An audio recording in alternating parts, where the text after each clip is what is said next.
You're scrolling in bed, lights off, blanket pulled up, thumb doing that automatic swipe it's done 1,000 times tonight.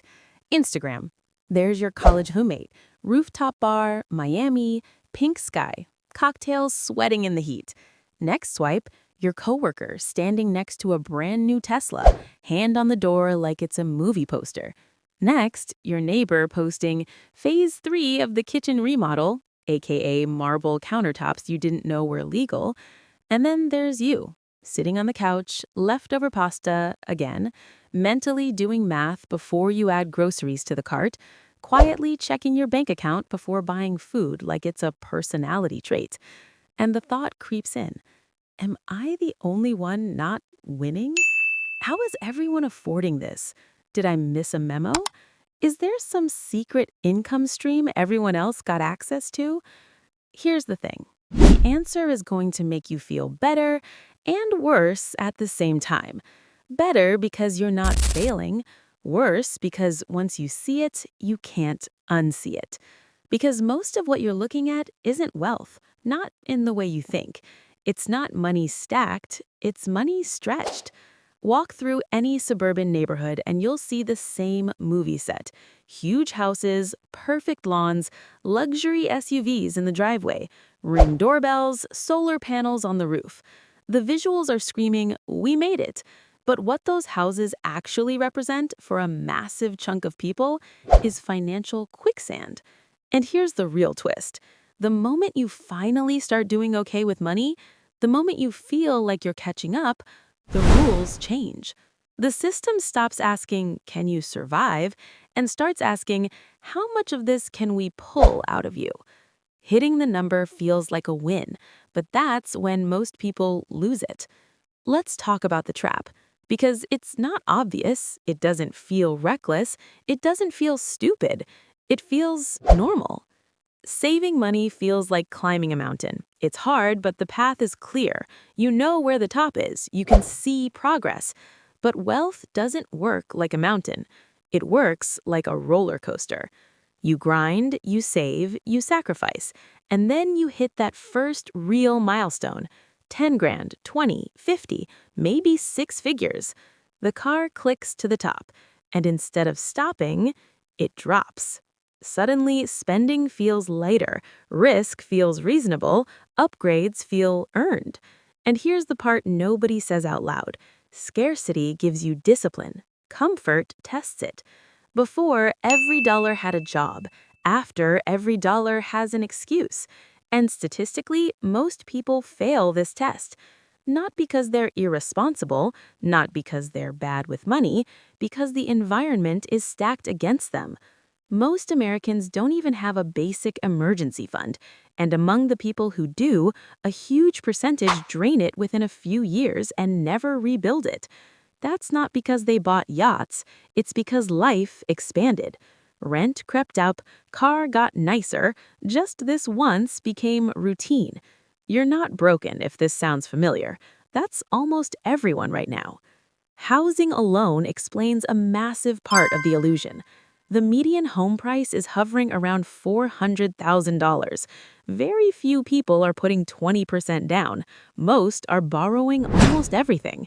At current rates, that's roughly $3,000 a month once taxes and insurance show up. For someone making around 60 grand a year, that's more than half their income before taxes. That's not wealth. That's pressure. Then look at the driveway. Cars are the biggest lie detector in personal finance. A new car screams, "I've made it." What it usually means is, "I've locked myself into payments for 7 years." Between the loan, insurance, gas, and maintenance, it's easy to burn over a quarter of your income just to keep the thing moving. Combine that with housing, and congratulations, you're already spending more than you earn. And we haven't even talked about food, utilities, subscriptions, or life. This is how people afford their lifestyle. They don't. They finance the appearance of wealth while living in a permanent low-grade emergency. Quick pause. My name is Nick. I'm not a guru. I'm not here to sell you anything. I'm just obsessed with how money actually works in real life outside of highlight reels and spreadsheet fantasies. Quick disclaimer, this is education and entertainment only. It's not financial advice. I'm not your advisor. Always talk to a qualified professional before making decisions with your money. All right, back to the uncomfortable stuff. There are two phases nobody explains. Phase 1 is the grind to the number. Phase 2 is surviving it. Phase 1 is simple, hard, but simple. You say no because you have to. Phase 2 is where people fall apart, because now you have to say no when you don't technically have to anymore. Your brain wants payback. You deprived yourself, you were disciplined, you waited.